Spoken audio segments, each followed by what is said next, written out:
So the House of One, where I'm working, is the first actually sacred building in the world to be built from scratch by Jews, Christians, and Muslims together. And for 10 years now, we, that is 3 founding congregations in Berlin, have been walking together on equal terms and striving to realize our common dream of peaceful coexistence in one house. We are building the House of One in the middle of Berlin, a city, as you know, of wounds and a city of separation, where a wall has separated 2 worlds, families and friends, for decades. But it is also the city of hope, or many hopes. The House of One, from an architectural point, is that we are building the House of One on the remains, just a moment.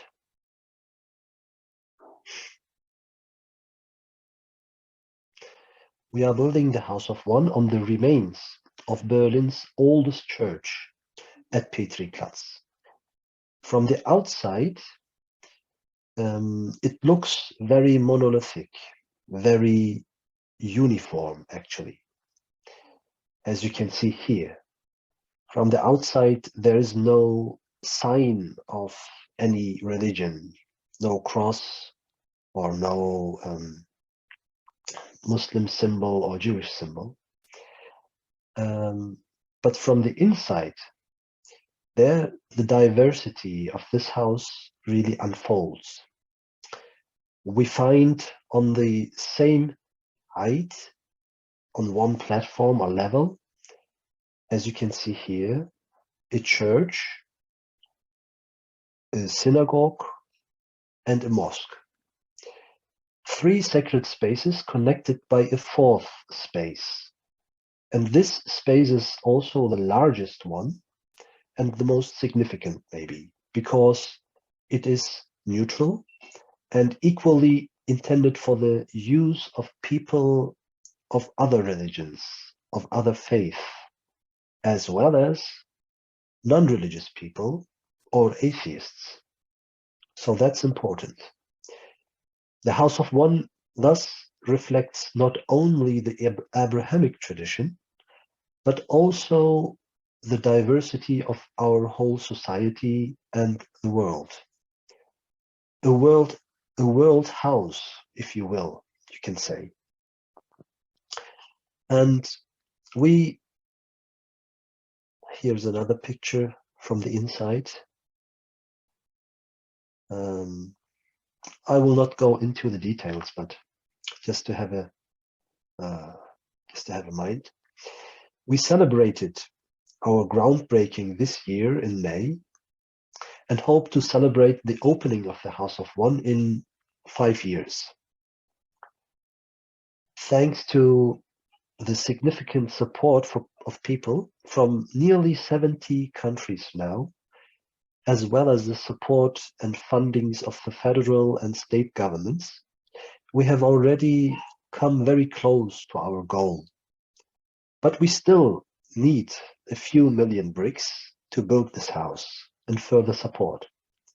Therefore, I would like also to invite you to participate in the construction of this unique project through our website, and to spread the message of the House of One, the message of peace to all over the world. Yeah. In the hope that it will also be happening.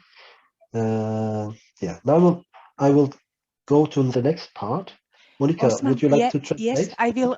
If you allow me, I will just translate the bit you just said to our viewers who don't speak English, okay? Takže House of One je prvou posvätnou budovou na svete, ktorú budujú od základov Židia, kresťania a moslimovia. Dnes je tomu už 10 rokov, odkedy ju staviame. Budujeme ju uprostred Berlína, mesta mnohých rán, v ktorom po 10 ročia rozdeľoval dva svety, rodiny a priateľov jeden múr. Zároveň je to aj mesto mnohých nádejí. Architektonicky je House of One výnimočný. Budujeme ho na troskách najstaršieho berlínskeho kostola na námestí Petriplatz. Zvonka vyzerá monolitne, veľmi jednotne. Vnútri sa však roztvorí do rôznorodosti. Na rovnakej úrovni sa nachádza kostol, synagóga aj mešita. Posvätné miesta spája štvrtý priestor. Tento priestor je najväčší a najvýznamnejší, lebo je neutrálny. Plánovaný tak, aby ho rovnocenne využívali ľudia z iných náboženstiev a dokonca aj ľudia, ktorí sú bez vyznania, čiže ateisti. House of One je teda nielen odrazom abrahamovskej tradície, ale aj diverzity našej spoločnosti a sveta. Dalo by sa povedať chrám sveta. Tohto roku v máji sme položili základy a veríme, že do 5 rokov budeme oslavovať otvorenie budovy. Vďaka významnej podpore ľudí takmer zo 70 krajín sme sa priblížili k svojmu cieľu. Stále však potrebujeme niekoľko miliónov tehál a ďalšiu podporu. Vyzývame vás, ak by ste mali chuť, aby sa podielali na budovaní tohto unikátneho projektu prostredníctvom našej webovej stránky. So, Osman, maybe you can go to the second part of your speech. Okay, thank you. Yes, I will go to the second part. For the second part, I don't have any presentation. I will just talk about the role of Jesus and also Mary. And you tell me when you have to translate, when you want to translate. Good. Now, Christmas, or Christmas from a Muslim perspective. If you ask yourself whether Muslims celebrate Christmas, the answer is no. But if you ask whether Jesus and his birth play a role in Islam or in the Quran, the answer is actually yes. One of the 6 pillars of the Islamic doctrine, besides the belief in one God, is the belief in the sending and working of prophets. The person of Jesus, peace be upon him, is also linked to this. Jesus, son of Mary, in Arabic, Isa ibn Maryam, is one of the first names one learns in religious education, actually. He is one of the 28 prophets mentioned by name in the Quran. He has different titles. For instance, Jesus, son of Mary, the Messiah, or mercy from God, the guidance, or the servant, an example, word of God, and more. And he is one of the 1,000 prophets sent to mankind. But what makes him special is that he is one of the 5 most important out of the thousands. The Ulul Azm, which means those who are faithful, reliable, and patient, and to whom also a law was given. Besides Jesus, these include the other 4, Noah, Abraham, Moses, and also, of course, Muhammad. Peace be upon them all. They receive special appreciation for their work and the legacy they left behind, their universal message, and are guiding principles for people. We Muslims honor Jesus, but in contrast to Christian teachings, his prophethood as well as his humanity are of primary importance. His prophethood as well as his human nature stands in the foreground. His miraculous birth is compared to the creation of Adam in the Quran. And it says in the Quran, indeed, the example of Jesus in the sight of God is like that of Adam. He created him from dust, then said to him, "Be," and he was. So the Quran refers to him and his mother, Mary, in several places. Thus we find a detailed description of Jesus' birth, which shows similarities but differences to the biblical narrative too. It says in the Quran, in the Surah 3, or chapter 3, as follows: "Remember when the angels proclaimed, 'O Mary, God gives you good news of a word from him. His name will be Messiah, Jesus, son of Mary, honored in this world and the hereafter, and he will be one of those nearest to God. And he will speak to people in his infancy and adulthood, and will be one of the righteous.'" Jesus worked various miracles, such as speaking in his mother's womb to protect her from the hostility of those around her, or healing a blind man and raising a dead man. We also find it in the Quran.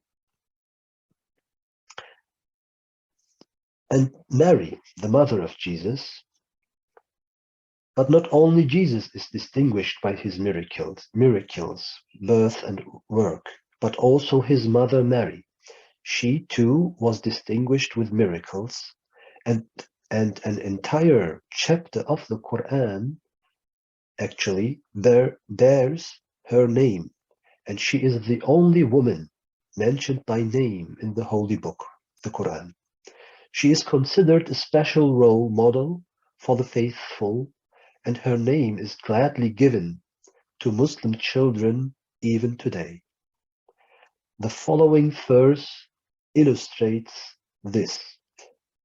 In the chapter 3, verse 42, "And remember when the angels said, 'O Mary, surely God has selected you, purified you, and chosen you over all women of the world.'"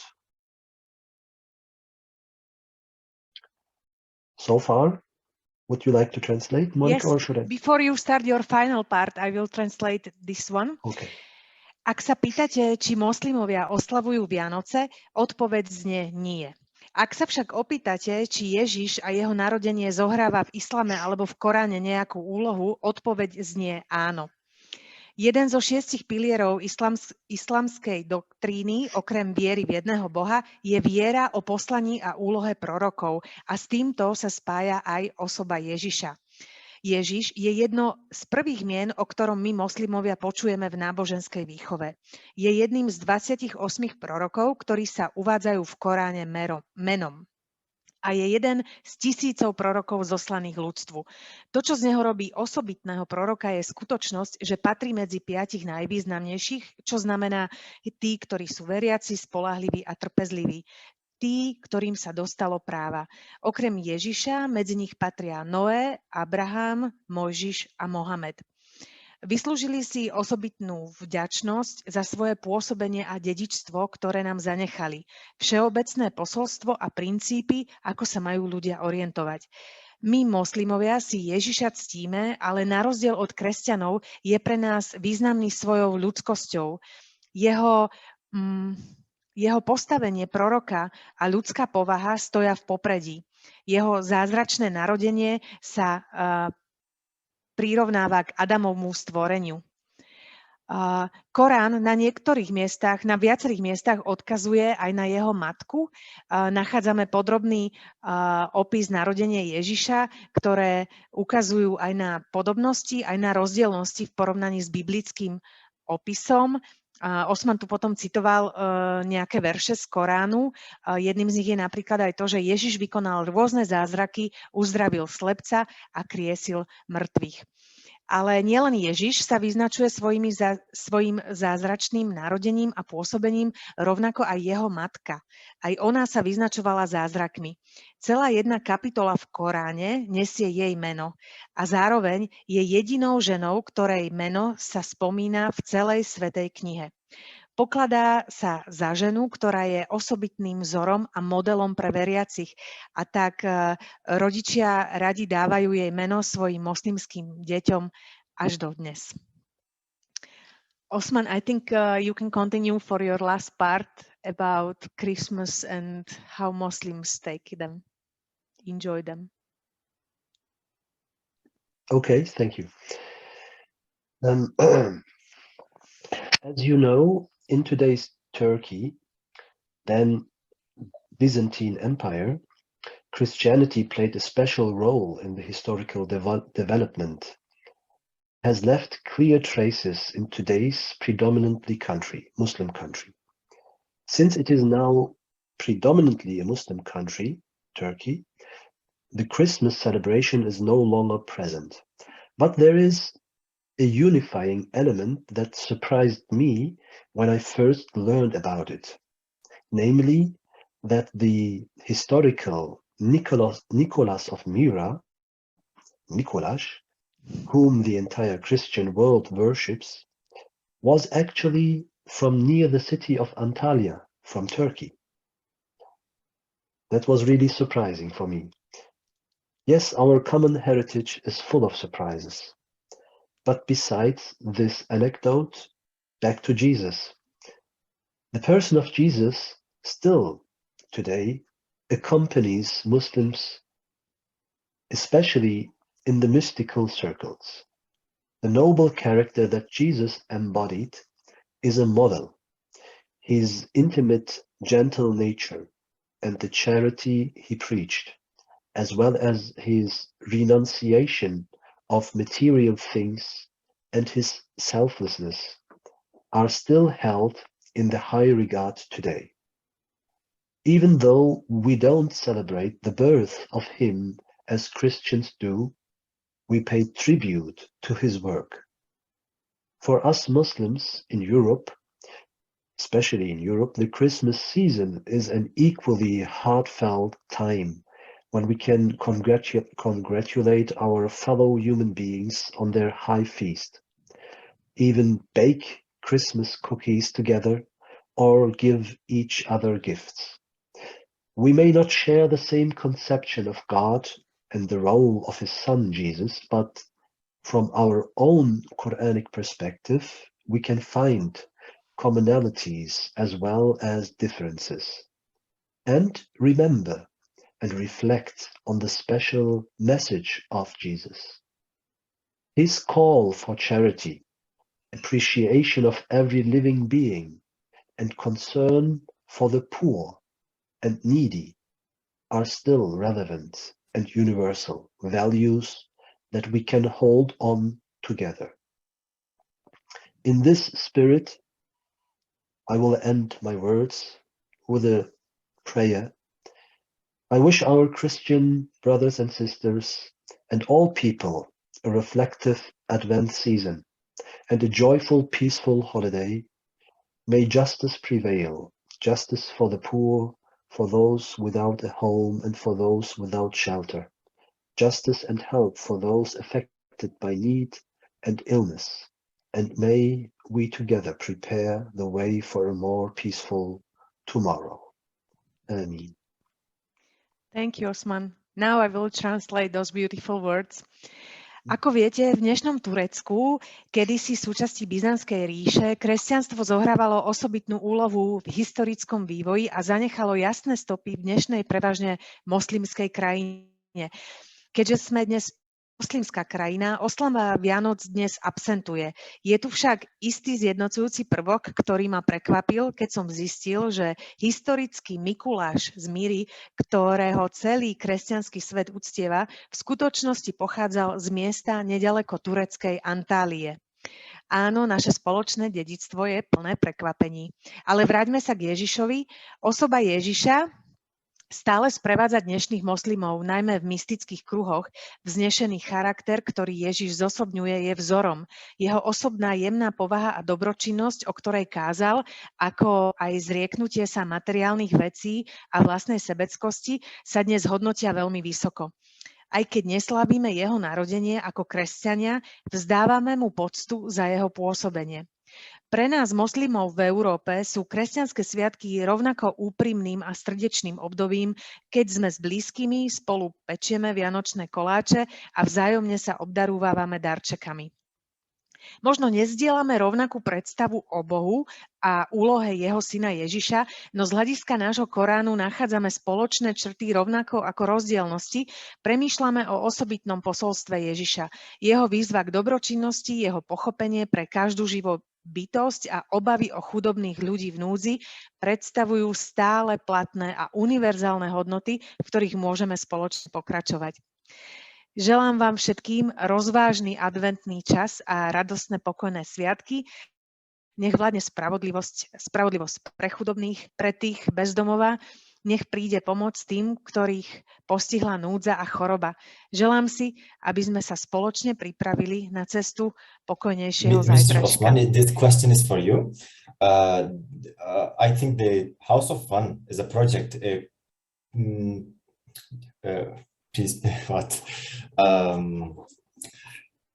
Adding a lot of value to the common way of living in the Europe, and especially when we take into account the European culture of living together, it's a huge project, and it makes a lot of sense and value to the European culture. And do we have any other similar project in other parts of Europe? Yeah, good question. Thank you. You will translate it. Yes, we have several other projects which are similar. We have, for instance, the House of Religions in Bern, in Swiss, or the Gutshus in Sweden. And there are also outside of Europe new kind of multi-faith houses or multi-religious houses are growing. But every house is special and individual, of course. Our project in Berlin is our project, and it has its own character.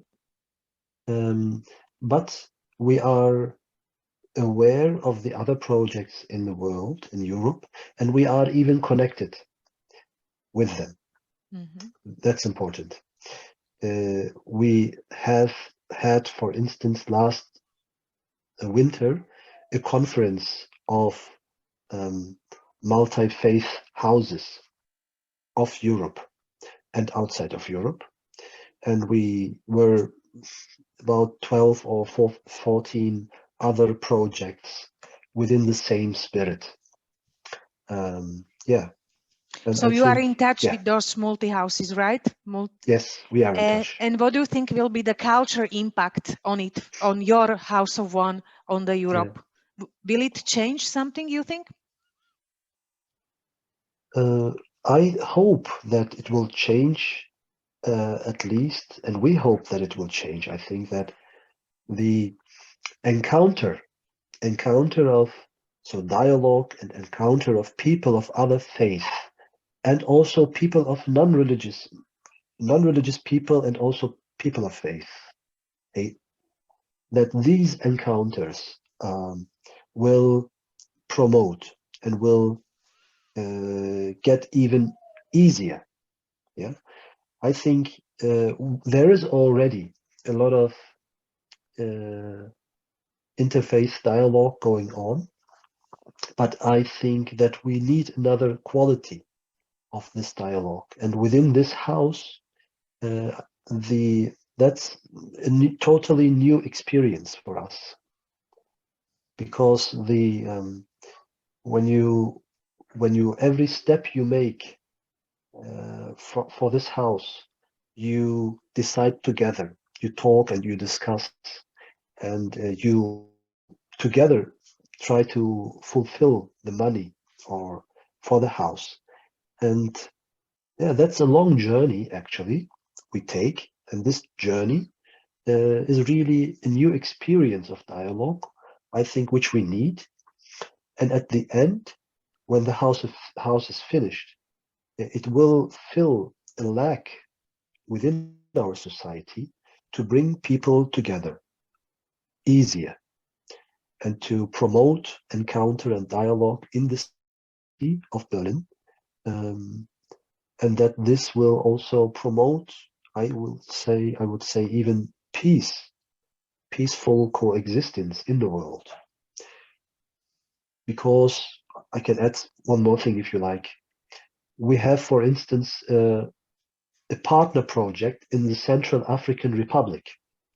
The Central African Republic is one of the poorest countries in the world, and also a country which is really, there is tension between Muslims and Christians.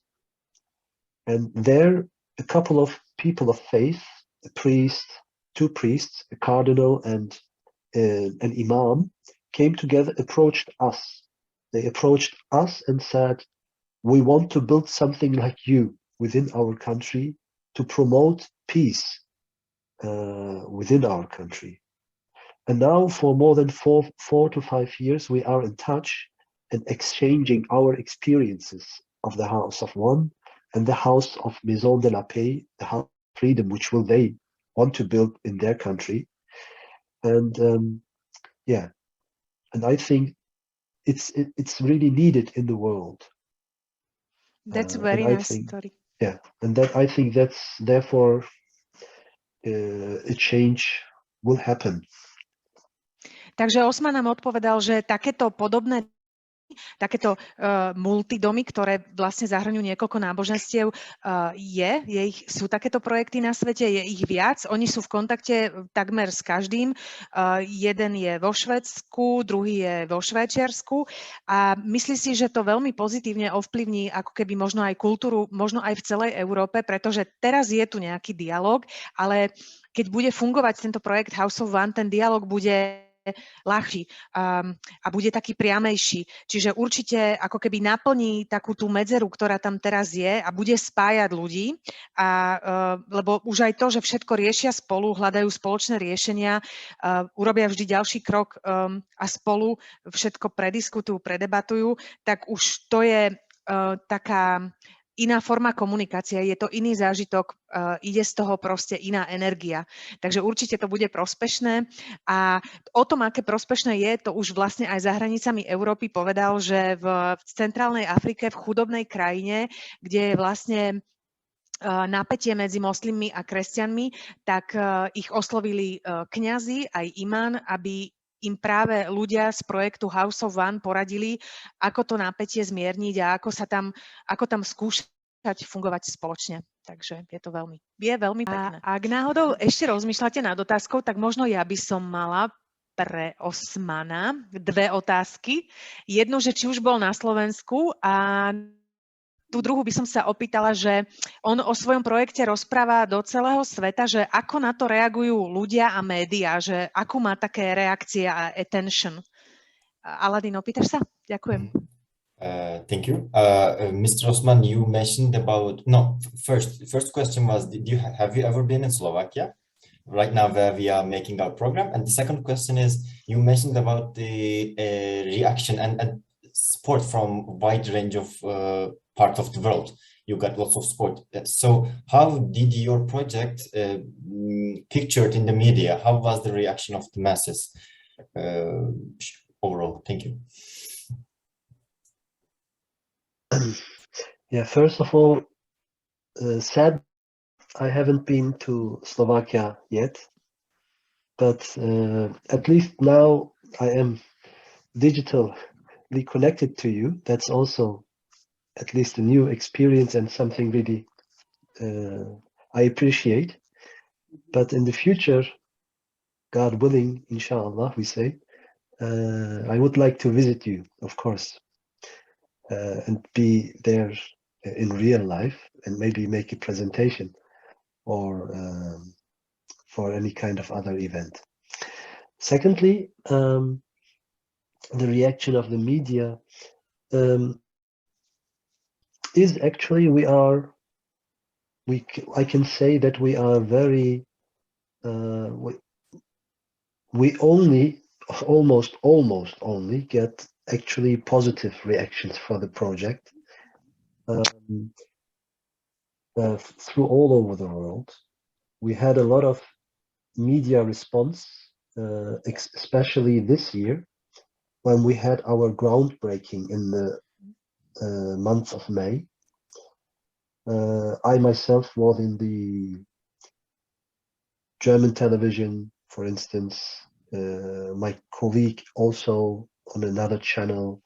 We were at BBC, an Australian radio make an interview with us, and a Japanese